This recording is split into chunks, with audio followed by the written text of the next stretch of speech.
ਤੁਸੀਂ ਸੁਣ ਰਹੇ ਹੋ ਪੰਜਾਬੀ ਰੇਡੀਓ USA ਤੇ ਸਿੱਖ ਇਤਿਹਾਸ ਦੇ ਵਿੱਚ ਅੱਜ ਦਾ ਦਿਨ ਅੱਜ 12 ਮਈ ਹੈ। 12 ਮਈ 1673 ਗੁਰੂ ਤੇਗ ਬਹਾਦਰ ਸਾਹਿਬ ਮਾਰਚ 1673 ਦੇ ਆਖਰੀ ਹਫ਼ਤੇ ਤੋਂ 10 ਜੁਲਾਈ 1675 ਤੱਕ ਚੱਕ ਨਾਨਕੀ ਵਿੱਚ ਰਹੇ। ਇਹਨਾਂ ਦਿਨਾਂ ਦੇ ਵਿੱਚ ਸਾਰੇ ਪਾਸੇ ਤੋਂ ਸਿੱਖ ਸੰਗਤਾਂ ਚੱਕ ਨਾਨਕੀ ਆਉਣ ਲੱਗ ਪਈਆਂ। ਇਹਨਾਂ ਦਿਨਾਂ ਦੇ ਵਿੱਚ ਹੀ ਲਾਹੌਰ ਤੋਂ ਭਾਈ ਹਰਜਸ ਸੁਖੀ ਵੀ ਦਰਸ਼ਨਾਂ ਵਾਸਤੇ ਆਇਆ ਸੀ। ਉਸ ਦੀ ਬੇਟੀ ਬੀਬੀ ਜੀਤਾਂ ਖੰਡੇ ਦੀ ਪਾਹੁਲ ਲੈਣ ਤੋਂ ਮਗਰੋਂ ਜੀਤ ਕੌਰ ਦੀ ਮੰਗਣੀ ਗੋਬਿੰਦ ਦਾਸ ਦੇ ਨਾਲ 12 ਮਈ 1673 ਦੇ ਦਿਨ ਕੀਤੀ ਗਈ। ਇਸ ਦੇ ਨਾਲ ਹੀ ਭਾਈ ਬੱਜਰ ਸਿੰਘ ਰਠੌਰ ਨੂੰ ਗੋਬਿੰਦ ਦਾਸ ਨੂੰ ਸ਼ਸਤਰ ਚਲਾਉਣ ਅਤੇ ਘੋੜਸਵਾਰੀ ਸਿਖਾਉਣ ਵਾਸਤੇ ਤੈਨਾਤ ਕੀਤਾ। 12 ਮਈ 1691 ਦਿਨ ਬਿਲਾਸਪੁਰ ਦੀ ਮਹਾਰਾਣੀ ਚੰਪਾ ਚੜ੍ਹਾਈ ਕਰ ਗਈ। ਰਾਣੀ ਚੰਪਾ ਦਾ ਗੁਰੂ ਸਾਹਿਬ ਦੇ ਨਾਲ ਬੜਾ ਪਿਆਰ ਸੀ। ਰਾਣੀ ਦੀ 17ਵੀਂ 27 ਮਈ ਦੇ ਦਿਨ ਸੀ। ਗੁਰੂ ਗੋਬਿੰਦ ਸਿੰਘ ਸਾਹਿਬ ਆਪਣੀ ਦਾਦੀ ਮਾਤਾ ਨਾਨਕੀ ਪਰਿਵਾਰ ਅਤੇ ਮੁਖੀ ਸਿੱਖਾਂ ਨੂੰ ਨਾਲ ਲੈ ਕੇ ਬਿਲਾਸਪੁਰ ਗਏ। ਗੁਰੂ ਸਾਹਿਬ 3 ਦਿਨ ਉੱਥੇ ਰਹੇ। ਆਖਰੀ ਰਸਮਾਂ ਮਗਰੋਂ ਅਨੰਦਪੁਰ ਮੁੜ ਆਏ। ਰਾਣੀ ਚੰਪਾ ਦਾ ਪਿਛੋਕੜ ਇਹ ਹੈ ਕਿ ਉਸ ਦਾ ਪਤੀ ਬਿਲਾਸਪੁਰ ਦਾ ਰਾਜਾ ਦੀਪ ਚੰਦ, ਜੋ ਕਿ 26 ਅਪ੍ਰੈਲ 1665 ਦੇ ਦਿਨ ਚੜ੍ਹਾਈ ਕਰ ਗਿਆ ਸੀ, ਦੀ ਅੰਤਮ ਰਸਮ 12 ਮਈ ਦੇ ਦਿਨ ਰੱਖੀ ਗਈ ਸੀ। ਰਾਣੀ ਚੰਪਾ ਨੇ ਆਪਣਾ ਵਜ਼ੀਰ ਕੀਰਤਪੁਰ ਭੇਜਿਆ ਤੇ ਗੁਰੂ ਸਾਹਿਬ ਨੂੰ ਦੀਪ ਚੰਦ ਦੀ ਅਰਦਾਸ ਕਰਨ ਵਾਸਤੇ ਬਿਲਾਸਪੁਰ ਪਹੁੰਚਣ ਵਾਸਤੇ ਅਰਜ਼ ਕੀਤੀ।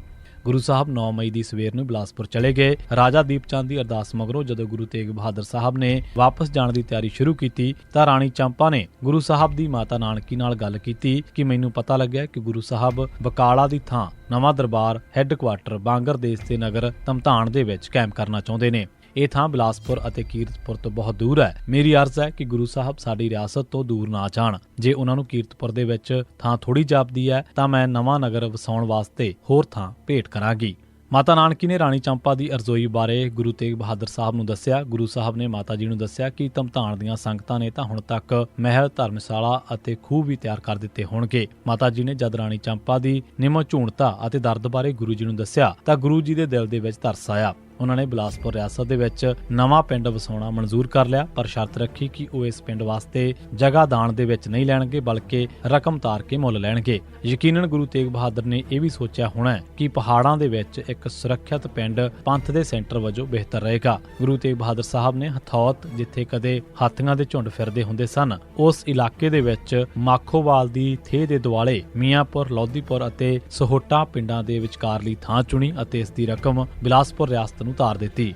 ਅਜੋਕੇ ਗੁਰਦੁਆਰਾ ਗੁਰੂ ਦੇ ਮਹਿਲ ਵਾਲੀ ਥਾਂ ਤੇ ਗੁਰੂ ਸਾਹਿਬ ਨੇ 19 ਜੂਨ 1665 ਦੇ ਦਿਨ ਇੱਕ ਦਰਖਤ ਦਾ ਤਣਾ ਮੋੜੀ ਭਾਈ ਗੁਰਦਿੱਤਾ ਪੋਤਾ ਬਾਬਾ ਬੁੱਢਾ ਜੀ ਤੋਂ ਕਢਵਾ ਕੇ ਇੱਕ ਨਵੇਂ ਪਿੰਡ ਦੀ ਨੀਂਹ ਰੱਖ ਦਿੱਤੀ। ਉਹਨਾਂ ਇਸ ਦਾ ਨਾਂ ਆਪਣੀ ਮਾਤਾ ਨਾਨਕੀ ਦੇ ਨਾਂ ਤੇ ਚੱਕ ਨਾਨਕੀ ਰੱਖਿਆ। ਹੁਣ ਸਰਕਾਰੀ ਕਾਗਜ਼ਾਂ ਦੇ ਵਿੱਚ ਇਸ ਦਾ ਨਾਂ ਸਿਰਫ ਚੱਕ ਵਜੋਂ ਹੀ ਮਿਲਦਾ ਹੈ। ਮਗਰੋਂ ਗੁਰੂ ਗੋਬਿੰਦ ਸਿੰਘ ਸਾਹਿਬ ਵੇਲੇ 29 ਮਾਰਚ 1699 ਦਿਨ ਬਿਲਾਸਪੁਰ ਦੀ ਰਾਣੀ ਚੰਪਾ ਆਪਣੇ ਪੁੱਤਰ ਭੀਮ ਚੰਦ ਨੂੰ ਲੈ ਕੇ ਚੱਕ ਨਾਨਕੀ ਵਿੱਚ ਆਈ। ਚੱਕ ਨਾਨਕੀ ਦੇ ਵਿੱਚ ਕਈ ਦਿਨ ਭਰਪੂਰ ਰੌਣਕ ਕਰ ਰਹੀਆਂ। ਰਾਣੀ ਚੰਪਾ ਨੇ ਗੁਰੂ ਸਾਹਿਬ ਨੂੰ ਅਰਜ਼ ਕੀਤੀ ਕਿ ਉਹ ਮੁੜ ਕੇ ਉਸ ਤੋਂ ਦੂਰ ਨਾ ਜਾਣ। ਜੇਕਰ ਗੁਰੂ ਸਾਹਿਬ ਮਹਿਸੂਸ ਕਰਦੇ ਨੇ ਕਿ ਚੱਕ ਨਾਨਕੀ ਦੀ ਜਗ੍ਹਾ ਥੋੜੀ ਹੈ ਤਾਂ ਗੁਰੂ ਸਾਹਿਬ ਇੱਕ ਨਵਾਂ ਪਿੰਡ ਵਸਾ ਲੈਣ। ਰਾਣੀ ਚੰਪਾ ਨੇ ਨਵੇਂ ਨਗਰ ਵਾਸਤੇ ਜ਼ਮੀਨ ਅਰਦਾਸ ਕਰਵਾਉਣ ਦੀ ਖਾਹਿਸ਼ ਵੀ ਜ਼ਾਹਰ ਕੀਤੀ ਤੇ ਕਿਹਾ ਕਿ ਗੁਰੂ ਸਾਹਿਬ ਚਾਹਣ ਤਾਂ ਆਪਣੀ ਰਿਆਸਤ ਦੀ ਹਿਫਾਜ਼ਤ ਵਾਸਤੇ ਕਿਲੇ ਵੀ ਤਿਆਰ ਕਰਵਾ ਲੈਣ।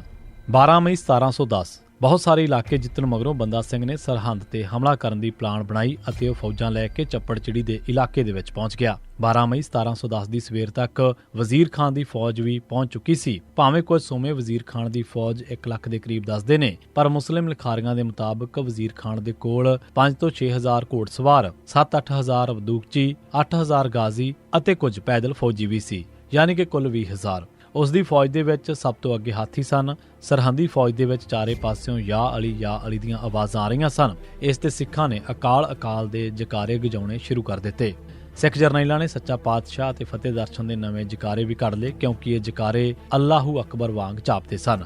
ਲੜਾਈ ਸ਼ੁਰੂ ਹੁੰਦਿਆਂ ਹੀ ਜਦੋਂ ਹਾਥੀ ਸਿੱਖਾਂ ਦੀਆਂ ਤੋਪਾਂ ਦੀ ਮਾਰ ਦੇ ਦਾਇਰੇ ਦੇ ਵਿੱਚ ਆ ਗਏ ਤਾਂ ਸਿੱਖਾਂ ਨੇ ਇੱਕਦਮ ਗੋਲੇ ਬਰਸਾਉਣੇ ਸ਼ੁਰੂ ਕਰ ਦਿੱਤੇ ਅਤੇ ਹਾਥੀਆਂ ਨੂੰ ਖਦੇੜਨ ਦੀ ਕੋਸ਼ਿਸ਼ ਕੀਤੀ। ਵਜ਼ੀਰ ਖਾਨ ਦੀ ਫੌਜ ਦੇ ਕੁਝ ਹਾਥੀ ਜ਼ਖਮੀ ਹੋ ਕੇ ਚਿੰਗਾੜਦੇ ਹੋਏ ਪਿੱਛੇ ਨੂੰ ਦੌੜੇ ਅਤੇ ਆਪਣੀਆਂ ਹੀ ਫੌਜਾਂ ਨੂੰ ਜ਼ਖਮੀ ਕਰ ਦਿੱਤਾ।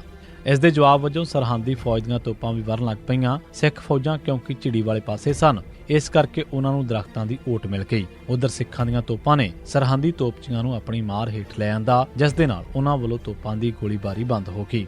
ਹੁਣ ਕਈ ਸਿੱਖ ਘੋੜਸਵਾਰ ਸਰਹੰਦੀ ਫੌਜਾਂ ਦੇ ਨਾਲ ਜਾ ਲੜੇ ਅਤੇ ਵੱਢ ਟੁੱਕ ਸ਼ੁਰੂ ਹੋ ਚੁੱਕੀ ਸੀ।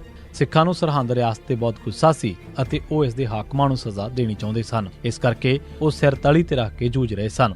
ਦੂਜੇ ਪਾਸੇ ਮੁਗਲ ਅਤੇ ਪਠਾਨ ਫੌਜੀ ਤਾਂ ਸਿਰਫ ਤਨਖਾਹਦਾਰ ਸਨ। ਜਦੋਂ ਬਹੁਤ ਮਾਰੋ-ਮਾਰੀ ਹੋ ਚੁੱਕੀ ਸੀ ਤਾਂ ਬਹੁਤ ਸਾਰੇ ਪਹਾੜੇ ਦੇ ਸਰਹੰਦੀ ਫੌਜੀਆਂ ਨੇ ਜਾਨ ਬਚਾਉਣ ਵਾਸਤੇ ਖਿਸਕਣਾ ਸ਼ੁਰੂ ਕਰ ਦਿੱਤਾ। ਜਹਾਦ ਦੇ ਨਾਂ ਤੇ ਇਕੱਠੇ ਕੀਤੇ ਗਏ ਪਠਾਨ ਅਤੇ ਮੁਗਲ ਵੀ ਬਹੁਤੀ ਦੇਰ ਤੱਕ ਲੜਾਈ ਨਾ ਲੜ ਸਕੇ। ਉਹਨਾਂ ਦੇ ਵਿੱਚੋਂ ਬਹੁਤ ਮਾਰੇ ਗਏ ਜਾਂ ਫਿਰ ਮੈਦਾਨ ਛੱਡ ਕੇ ਭੱਜ ਗਏ।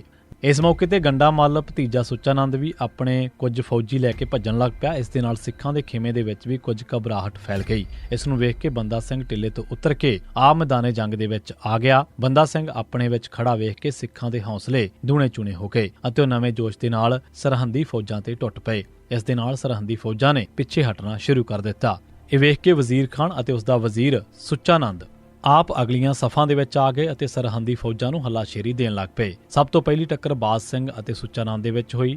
ਬਾਜ ਸਿੰਘ ਜਦ ਸੁੱਚਾਨੰਦ ਵੱਲ ਵਧਿਆ ਤਾਂ ਬੁਜ਼ਦਿਲ ਸੁੱਚਾਨੰਦ ਖੌਫ ਦੇ ਨਾਲ ਦਹਿਲ ਗਿਆ ਅਤੇ ਪਿੱਛੇ ਨੂੰ ਭੱਜ ਗਿਆ। ਸਿੱਖਾਂ ਨੇ ਉਸ ਦਾ ਪਿੱਛਾ ਨਾ ਕੀਤਾ। ਮੈਦਾਨ ਦੇ ਵਿੱਚੋਂ ਭੱਜੇ ਸੁੱਚਾਨੰਦ ਨੇ ਸਰਹੰਦ ਪੁੱਜ ਕੇ ਹੀ ਸਾਹ ਲਿਆ ਸੀ। ਇਸ ਤੋਂ ਮਗਰੋਂ ਬਾਜ ਸਿੰਘ ਅਤੇ ਫਤਿਹ ਸਿੰਘ ਦੀ ਨਿਗਾਹ ਵਜ਼ੀਰ ਖਾਨ ਤੇ ਪਈ ਤਾਂ ਉਹ ਘੋੜੇ ਦੌੜਾ ਕੇ ਉਸ ਵੱਲ ਨੂੰ ਆ ਗਏ ਅਤੇ ਉਸ ਦੇ ਹਾਥੀ ਨੂੰ ਘੇਰ ਲਿਆ ਸੀ। ਹੁਣ ਹੱਥੋਂ ਹੱਥ ਲੜਾਈ ਹੋ ਗਈ, ਜਿਸ ਦੇ ਵਿੱਚ ਵਜ਼ੀਰ ਖਾਨ ਮਾਰਿਆ ਗਿਆ। ਇੰਨੇ ਦੇ ਵਿੱਚ ਹੀ ਉਹਨਾਂ ਨੂੰ ਸ਼ੇਰ ਮੁਹੰਮਦ ਖਾਨ ਮਰੇਲਕੋਟਲਾ ਵਾਲਾ, ਜੋ ਬਹਿਲੋਲਪੁਰ ਅਤੇ ਰਣਵਾ ਦੇ ਵਿੱਚ ਮਝੈਲਾਂ ਹੱਥੋਂ ਹਾਰ ਖਾ ਕੇ ਫਿਰ ਇੱਥੇ ਚੱਪੜਚਿੜੀ ਦੇ ਵਿੱਚ ਆ ਲੜਿਆ ਸੀ, ਉਹ ਵੀ ਨਜ਼ਰ ਆ ਗਿਆ। ਸਿੱਖਾਂ ਨੇ ਉਸ ਨੂੰ ਵੀ ਪਾਰ ਬੁਲਾ ਦਿੱਤਾ। ਉਸ ਦਾ ਭਰਾ ਖਵਾਜ਼ਾ ਅਲੀ ਵੀ ਮਾਰਿਆ ਗਿਆ। ਇਹਨਾਂ ਦੀ ਮੌਤ ਤੋਂ ਮਗਰੋਂ ਇੱਕ ਵੀ ਪਠਾਨ ਜਾਂ ਮੁਗਲ ਫੌਜੀ ਮੈਦਾਨ ਦੇ ਵਿੱਚ ਨਾ ਟਿਕਿਆ। ਸਾਰੇ ਮੁਗਲ ਫੌਜੀ ਸਭ ਕੁਝ ਛੱਡ ਕੇ ਖਾਲੀ ਹੱਥ ਸਿਰਫ ਜਾਨ ਬਚਾ ਕੇ ਭੱਜ ਗਏ। ਇਹ ਲੜਾਈ 12 ਮਈ ਦੀ ਸਵੇਰ ਤੋਂ ਦੁਪਹਿਰ ਤੱਕ ਹੀ ਚੱਲੀ ਸੀ।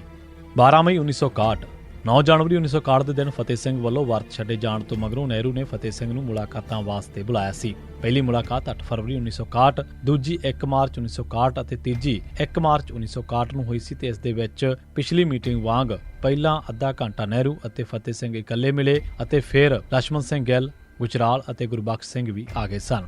ਇਸ ਦੇ ਵਿੱਚ ਉਹਨਾਂ ਨੇ ਕੈਰੋਂ ਦੇ ਖਿਲਾਫ 15 ਸਫ਼ੇ ਦਾ ਮੈਮੋਰੰਡਮ ਵੀ ਦਿੱਤਾ ਅਤੇ ਉਸ ਦੇ ਵਿਰੁੱਧ ਪੜਤਾਲ ਦੀ ਮੰਗ ਕੀਤੀ।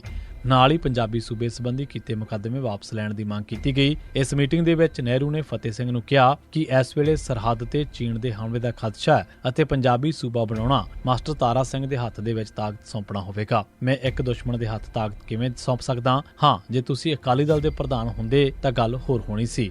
ਫਤਿਹ ਸਿੰਘ ਵਾਸਤੇ ਇਹ ਬੜੀ ਵੱਡੀ ਗੱਲ ਸੀ ਕਿ ਨਹਿਰੂ ਉਸ ਦੀ ਤਾਰੀਫ ਕਰ ਰਿਹਾ ਸੀ ਅਤੇ ਮਾਸਟਰ ਦੀ ਮੁਖਾਲਫਤ। ਹੁਣ ਫਤਿਹ ਸਿੰਘ ਦੇ ਮਨ ਦੇ ਵਿੱਚ ਮਾਸਟਰ ਤਾਰਾ ਸਿੰਘ ਦੀ ਥਾਂ ਨੂੰ ਹਾਸਲ ਕਰਨ ਦਾ ਵਿਚਾਰ ਪੁੰਗਰਨਾ ਸ਼ੁਰੂ ਹੋ ਗਿਆ।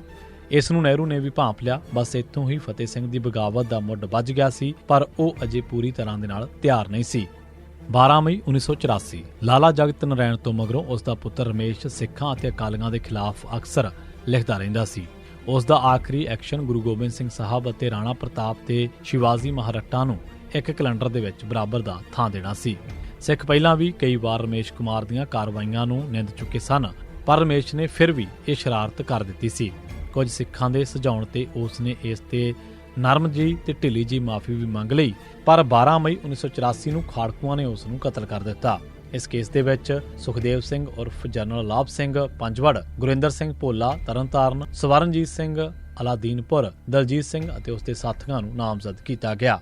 12 ਮਈ 1988 ਦੇ ਦਿਨ ਪੁਲਿਸ ਨੇ ਬਲਕਾਰ ਸਿੰਘ ਪੁੱਤਰ ਸਾਧੂ ਸਿੰਘ ਵਾਸੀ ਸ਼ਾਹਪੁਰ ਨੇੜੇ ਬਟਾਲਾ ਅਤੇ ਕੁਲਦੀਪ ਸਿੰਘ ਪੁੱਤਰ ਸਵਰਨ ਸਿੰਘ ਵਾਸੀ ਕੋਟਲਾ ਸਾਈਆਂ ਨੇੜੇ ਭੁੱਲਰ ਗੁਰਦਾਸਪੁਰ ਨੂੰ ਨਕਲੀ ਮੁਕਾਬਲੇ ਦੇ ਵਿੱਚ ਸ਼ਹੀਦ ਕਰ ਦਿੱਤਾ। 12 ਮਈ 1992 ਦਿਨ ਪੁਲਿਸ ਨੇ ਬਲਤੇਜ ਸਿੰਘ ਪੁੱਤਰ ਅਜਮੇਰ ਸਿੰਘ ਵਾਸੀ ਪੂਣੀਆਂ ਬਠਿੰਡਾ ਅਤੇ ਲਖਵਿੰਦਰ ਸਿੰਘ ਉਰਫ ਲੱਖਾ ਪੁੱਤਰ ਸੁਰਜੀਤ ਸਿੰਘ ਵਾਸੀ ਚੱਕ ਕਮਲਾ ਖਾਂ ਨੇੜੇ ਅਜਨਾਲਾ ਅਤੇ ਹਰਜੀਤ ਸਿੰਘ ਉਰਫ ਹਰੀ ਪੁੱਤਰ ਕਸ਼ਮੀਰ ਸਿੰਘ ਵਾਸੀ ਬੁੱਟਰ ਨੂੰ ਨਕਲੀ ਮੁਕਾਬਲਿਆਂ ਦੇ ਵਿੱਚ ਸ਼ਹੀਦ ਕਰ ਦਿੱਤਾ। 12 ਮਈ 1994 ਦਿਨ ਪੁਲਿਸ ਨੇ ਧਰਮਵੀਰ ਸਿੰਘ ਪੁੱਤਰ ਹਰਨਾਮ ਸਿੰਘ ਵਾਸੀ ਕੰਮੋਕੇ ਨੇੜੇ ਪਿੰਡ ਬੁਤਾਲਾ ਜ਼ਿਲ੍ਹਾ ਅੰਮ੍ਰਿਤਸਰ ਨੂੰ ਇੱਕ ਨਕਲੀ ਪੁਲਿਸ ਮੁਕਾਬਲੇ ਦੇ ਵਿੱਚ ਸ਼ਹੀਦ ਕਰ ਦਿੱਤਾ। ਇਸੇ ਸਿੱਖ ਇਤਿਹਾਸ ਦੇ ਵਿੱਚ 12 ਮਈ ਦਾ ਦਿਨ। ਤੁਸੀਂ ਸੁਣਦੇ ਰਹੋ ਪੰਜਾਬੀ ਰੇਡੀਓ USA।